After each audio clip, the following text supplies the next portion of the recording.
welcome to our Cafecito Wednesday. It's Wednesday, it's midweek, and I hope you are all ready for a meaningful and beautiful conversation with my guest today, the amazing Eva De La Rosa. Hi, Eva. Welcome to the United Latinas Cafecito Wednesday. We're thrilled to have you.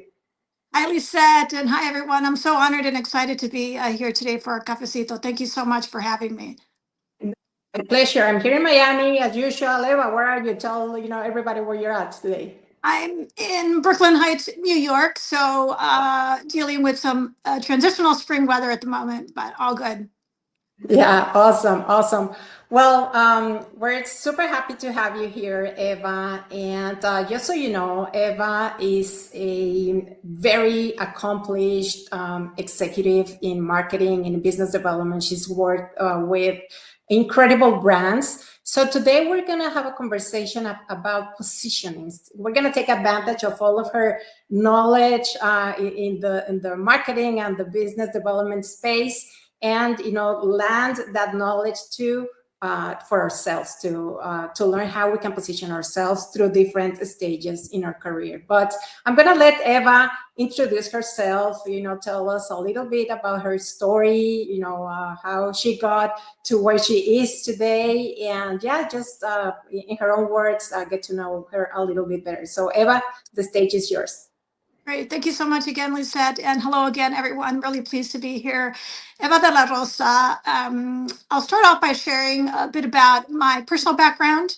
I'm the youngest of 5 children, and I often think I'm mom's favorite, or at least that's what I tell myself. First generation Mexican American, born and raised in Los Angeles. My parents are originally from Mexico, Guadalajara, and Zacatecas, and my 4 siblings were born and partially raised in Mexico as well. My parents immigrated to the US in the late 60s. And so I'm very bicultural in that regard, very close to Mexican culture, Spanish language communities. Um, in terms of my upbringing, as I mentioned, I'm originally from Los Angeles, grew up throughout Southern California, South Central Los Angeles, Southeast Los Angeles, and really had an opportunity to make the most of my experience out in the West Coast growing up, which I dearly loved. I'm currently based, as I mentioned before, out of New York for this thing we call career, phenomenal experience, phenomenal run in New York, largely in financial services and marketing.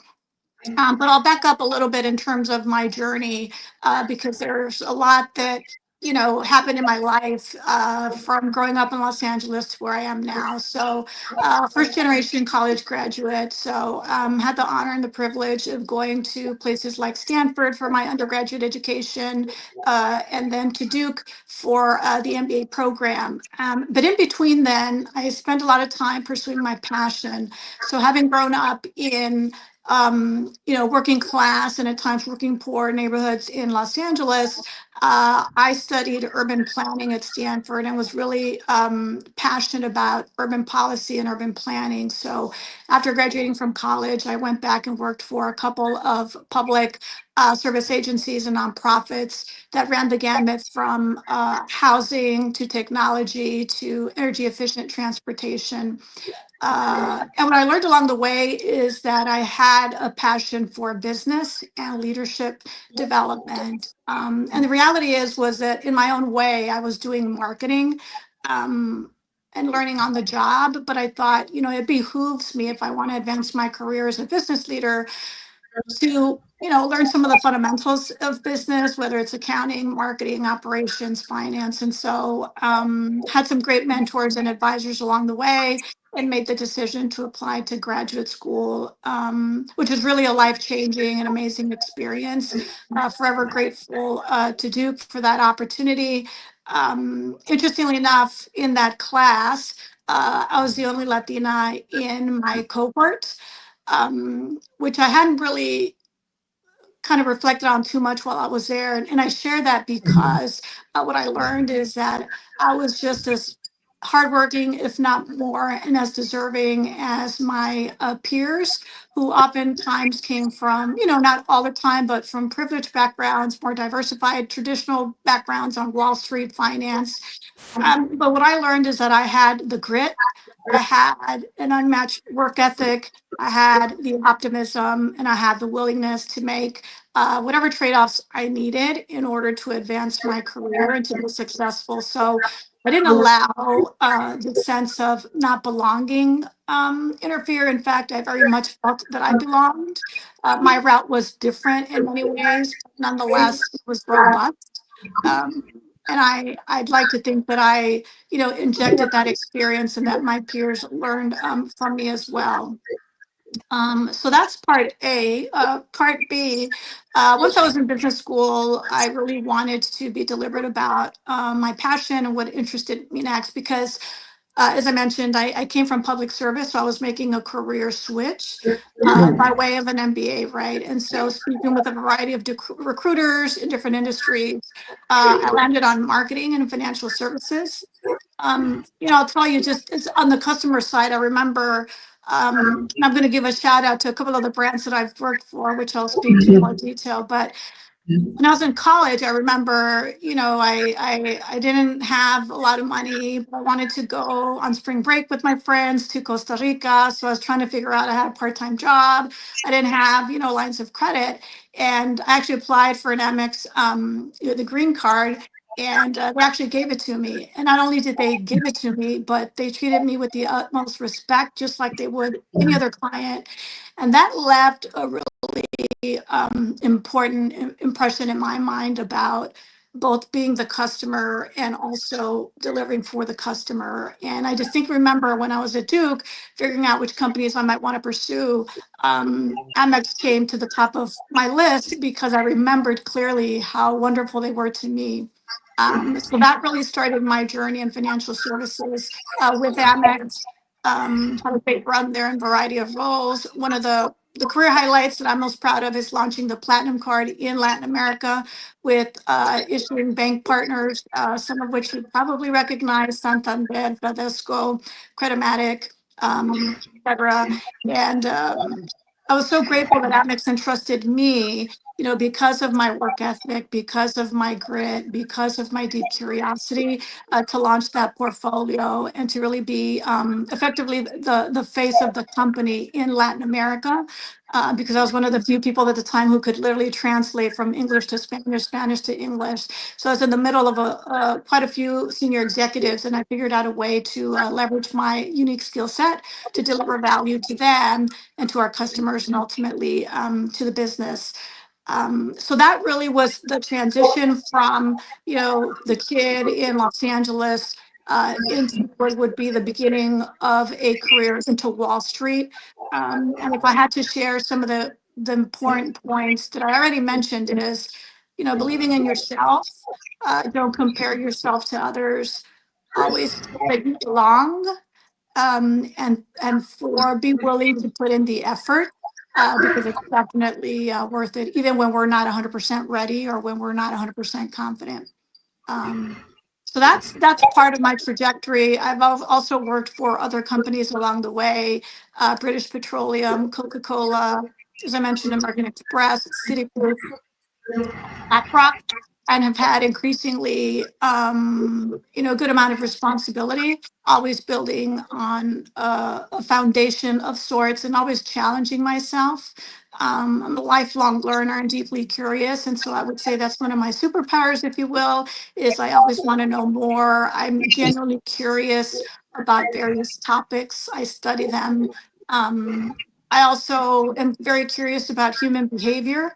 So as a business leader, I've increasingly worked on my own emotional intelligence, um, fostering, cultivating, and growing relationships is paramount in general, I think, in life, but certainly in business. I fundamentally believe that business is actually about people. There's spreadsheets and numbers involved along the way as a means to an end, but in the end, business is about people. And so I always keep that front and center. So I'll pause there. I know that's a good amount to digest, but I want to give you a panoramic view of my trajectory so far. Of course, thank you, Eva, and that is amazing. I mean, there's so much to unpack there, and we've spoken a few times. Just so you guys know, Eva and I met probably 3, 4 years ago, and I've always seen Eva as a trailblazer in the financial services industry, and this background. You know how you started with this completely different background is just amazing. The fact that I get it now, we're both Tapatias with Tapatias root people from Guadalajara are both Tapatias. So this is really amazing. About what I see is how you've been threading your career basically on your own terms, and that is very important. You know how you set yourself for success with this mindset that even though if I'm the only Latina in the room, I'm the only, probably we found ourselves so many times being the only women in the financial services industries. I think it's incredibly competitive, incredibly male dominant, and that speaks volumes of the mindset that you created to position yourselves in with these iconic brands, that you've had the privilege to work for. So tell me, I'm gonna get into pivotal moments, because when we hear, these stories and everything seems, this skyrocketing, but we all have, these pivotal moments when you have to reposition yourself, right?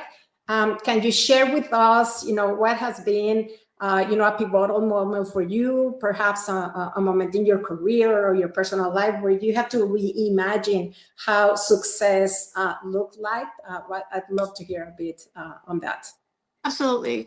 Increasingly over time in my career, what has become increasingly important, probably more so now, is the balance between the personal and the professional. And so certainly making a strong investment in my career up front has paid off in many ways. But over time, you recognize that that balance is necessary, because this is a corporate marathon. It's not sustainable to not find that balance. And so I share that to say that there are certain instances in my life where I had to, for sure, prioritize the personal and family over anything else, even though that's always paramount. And specifically, it was my father's health. He wasn't going to be with us for too much longer. And so I was in the East Coast. As I said, my family's in California. And I made a deliberate choice to move from the East back to the West, not entirely knowing what I was going to do career wise, but that was okay, because I knew that I had already established a foundation. I knew I had the grit, but my focus really was being with family and spending quality time as best as I could with my father. What transpired after that was, you have those soul searching moments where it's like, what do I really want to do? And what matters, right? And so when we think of success sometimes in kind of what I think is a superficial sense in careers, titles come up often, right? And names. And I made a deliberate choice to take a role that, in terms of title, was more junior to what I was doing, but it was the right opportunity at the right time with the right company. And that was a deeply important learning lesson. And in fact, by making that move, it actually accelerated my career, because it was such a great fit. And the level of responsibility, I would argue, was probably richer than what I had in the past. And so that takes, a bit of grit, but it also takes doing your homework and, importantly, being honest with yourself in terms of what matters, right? Like, what are we pursuing? And I knew that with that role, I was going to diversify my background. I was going to have client facing experience. I was going to be interfacing with the C suite on the client side. These were all experiences that I hadn't had. But if I had just done by the title, it would have been a missed opportunity. And it's actually one of my career highlights. And so I share that because there are different ways to move forward in your career, as they say, ascend that mountain. And part of the advice that some of my mentors have given me is kind of it's synonymous with like a mountain climber. They keep going up and up. At some point, whether it's weather conditions or something unforeseen kind of happens. And so rather than get stuck, you have to move laterally, sometimes a little bit back, so to speak, and then you keep going even at a faster pace. So that's what I would say. I think sometimes what I observe, and this I'm of a certain generation, it might be a different generation, where instant gratification, a quick promotion, you really want to set yourself up for success if you truly want to be in this marathon as business leaders, because there's something to be said about learning and learning as deeply as possible. Learning quickly, but not hastily, I think is important. And so I've been fortunate that I've never been caught up in that. I was always willing to put in the time. I was always willing to learn. I was always willing to, challenge myself and do better before I actually earned that next step. That mindset has served me well, but I realize it's not for everyone. Of course. No, thank you for sharing that, Eva. I think more often than not, we face these challenges in our personal lives, right? You know, the decision you made to be near to your father, and you knew that was important. Your career was skyrocketing, but saying, you know, this is what truly matters to me, and I'm going to take the step. Speaks volumes of the confidence you had, the ability to adjust to what came next. And we often see this image of success that we feel like it's a straight line going up, and it's not. You know, sometimes you have to go back a little bit forward and not getting stuck in the titles. I love that, Eva, because so often we tie our identity to the title. So you being able to see what was beyond that in your next opportunity, I think it's huge. And but again, it's sometimes easier said than done. So kudos to you, and thank you for sharing all of this. And we started to touch a little bit on what builds our career and the mindset. And when I was again, we've known each other for a few years, but I learned through your LinkedIn profile that you have some passions that I had no idea. I heard that you love sailing, that you are an angel investor, and that you love yoga. And this is a topic that I'm very passionate about, because I believe not only women or Latinas, everybody needs to have this space, kind of the kryptonite, of the Supermans, where we go recharge. And I love seeing that in successful people, So tell us about this space of yours, the sailing piece. I'm intrigued to learn more about your sailing experience and what has done, to your career in terms of balance and power and realigning. Yeah, no, thank you for the question. Fun question. And I can talk about this for a long time, but I'll be brief. Just more broadly, in terms of perspective and the balance that I referred to earlier, life is short, depending on one's personal philosophy. And so for me, I play hard, but I also work hard. And so over time, I've learned to be more deliberate about what I do outside of work, because it brings me so much joy.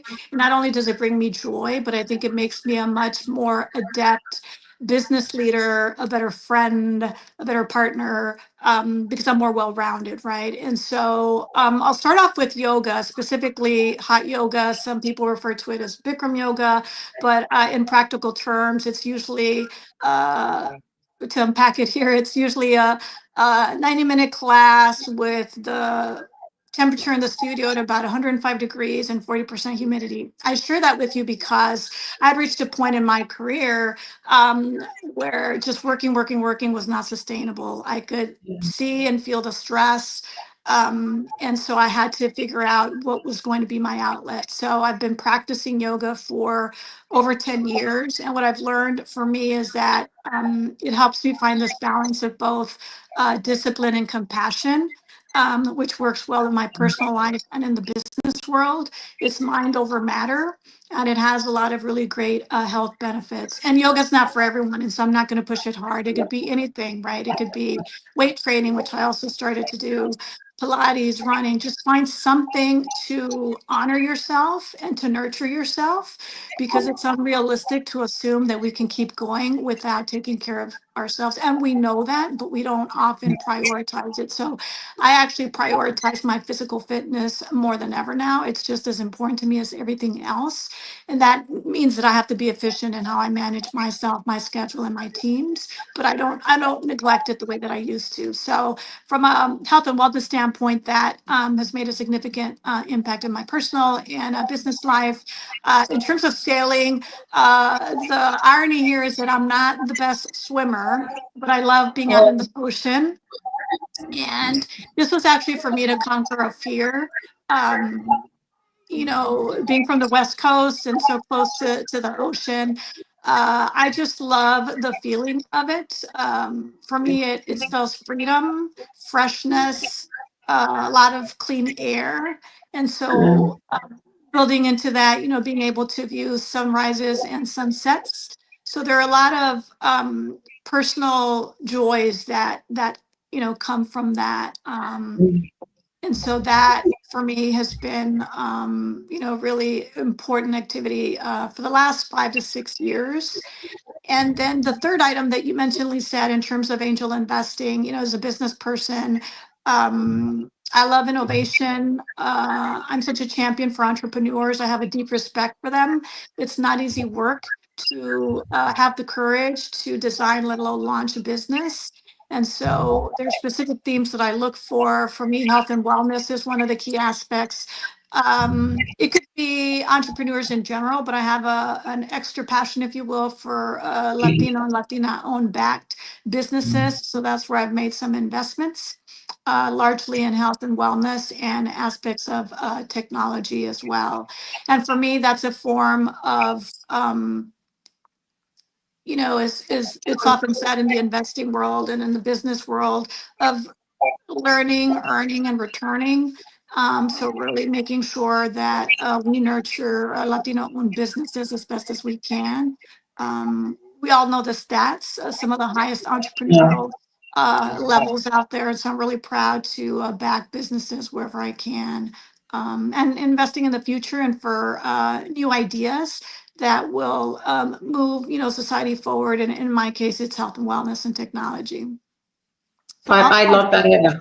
Yeah, no, no. It's again, I'm thinking of so many things to unpack here, and I love this combination of these personal passions of yours. How it has, this part of yoga. Probably you have a yoga studio, really nearby. Probably you cannot do sailing all of the time, but you get these spaces where it brings you a different level of reconnection, with yourself and just enjoying nature. And then angel investing. And I love this frame of thinking, because Latinos, the rhetoric is that we need to invest on Latinos. No, what happens if we are the investors, right?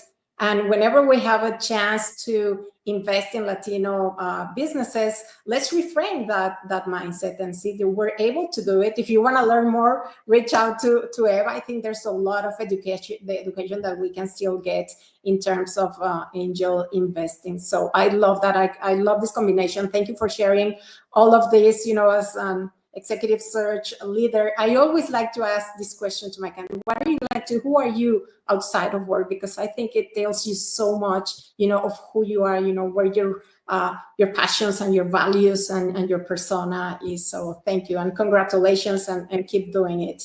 And now we're good with time still. So I'm going to go back to your experience. You have the opportunity to position so many great products and services with the companies that you've worked for. And what advice would you give to Latinas who are talented and driven, and that are unsure on how to stand out? And I'm going to use that analogy because you've used this knowledge to position your products or your services. What about us? How can we position ourselves? I see a lot of people out there that is unsure, especially now in the digital world, if they should put a lot of time and effort in there. Overall, what's your perspective on that? How to position yourself out there to be successful? Yeah, great question. For me, I've always anchored my career to my values. So that has been the beacon that guides, my next move, right? So knowing what's deeply important for me, my values, as I often say, are non-negotiable. So identifying companies, firms, organizations that are similarly aligned, I think is an important anchor, because the trajectory then becomes more straightforward, meaning that fit fuels the passion and the opportunities. So, as basic as that sounds, I think that's a good investment of time and effort. The second thing that I would say is betting on ourselves. While we certainly have the honor of having so many mentors and sponsors and advocates, the reality is that we drive our own careers. And so there's this quote by Henry Ford that I always keep in mind that says, he said, if you think you can, you're right. If you think you cannot, you're right. Girls. And so it's really important to definitely surround yourself with that quality talent and guidance. But in the end, no one's going to know you better than yourself, whether that's your interest, your curiosity, and your values. So that inventory and that honesty, I think, is really important, and it pays dividends, moving forward. And the third thing I'll say is that, certainly for me, is realistically, we're never going to be 100% ready for that next move up. That's just too much to consider, and it could be overwhelming. We have got to trust our strengths, really optimize our strengths, while along the way giving some nurturing, to the areas of development and growth. And some people call them weaknesses. I just call them, opportunities for growth, but not fixating on the things that we do not have. Instead, optimizing the strengths that you do have, and that builds the confidence to move forward. And I think that's part of the grit that's necessary to, ascend in a career, or at times leapfrog, because it's oftentimes the majority our own mindset that keeps us back. And building that confidence is important, but that's again having the quality circle and tribe around you. I don't really listen to naysayers unless I think it's going to be a reality check of sorts for me. I tend to be a perpetual optimist. I always have been, and it has served me well. So choose your tribe wisely, bet on yourself. None of us is 100% ready. That's not physically possible. And I don't think it's necessary actually to move on and forward. So hopefully that helps. Of course, I love that you mentioned that, Eva, because in so many of these conversations that I have with other women, and there's a lot of stats in this regard. Like men normally, and not to compare, but just to put some perspective. Normally, when they feel they're kind of ready, they go for it. They go for the position, they apply for the job, they ask for the salary raise, and we normally tend to wait until we feel we are 100% ready. And you're absolutely right. We don't need to be 100%. We will never be 100% ready, because we need to get out, and do things and make mistakes and reframe, and they go back again. And then that's how we grow, and that's how we, continue to grow on the ladder. So I'm so glad that you brought that to the table, because yes, I guess the message is, go for it. Of course, we need to be aware of, of our skills, where we're ready, if this is the right time to take that step, but go for it. And, if it doesn't work out the way you thought it was going to work out, there's always different ways, and there's always the learnings, which is, our biggest asset to keep moving forward. So before we close, Eva, because we're almost out of time, I'd like to ask you, what is the best advice or the worst advice you have received in your career? And how could you share that to our audience, for them in their next steps? Sure. I think it goes back to betting on oneself. Mhm. And the reality is that we're not going to be 100% ready. And so, I've had individuals who have told me, "Oh, you're not ready. That's for someone else." And I chose to not listen to that. And interestingly enough, got the positions for which I was doubted. And so I think you just need to be very discerning with Yeah. whatever advice you're given, and also know self, and have some of that grit at your disposal that's going to say, despite the doubt, both external and internal, I'm going to go for it. So I I just don't listen to the naysayers. I don't think it serves me well. We need to really stay optimistic and, do away with distractions. So that's what I would advise. And easier said than done, but again, it goes back to the tribe that you need to cultivate. That's going to help you definitely a balanced perspective, right? It's not just a rah camp, but it's also a group of people who believe in you, who know you, and who, when you have that self doubt, will help you move forward because it's going to be really important. So don't listen to the naysayers, including the voices in our heads. Exactly. I love that. Keep that in mind. Don't listen to the naysayers. You heard it from Eva, and I love that, Eva. Thank you so very much for being here today. I loved this candid conversation and getting to know you on a different space. Thank you so much. I look forward to seeing you in person, hopefully soon in New York Yes. or Miami. And to all of you, thank you for joining us in this Cafecito Wednesday. I hope that you enjoyed it and see you in the next time. Thank you so much, Eva, and see you soon. Thank you, Lizette. It was an honor. Thanks to everyone as well. Happy to participate. Have a great day. Thank you. Bye-bye.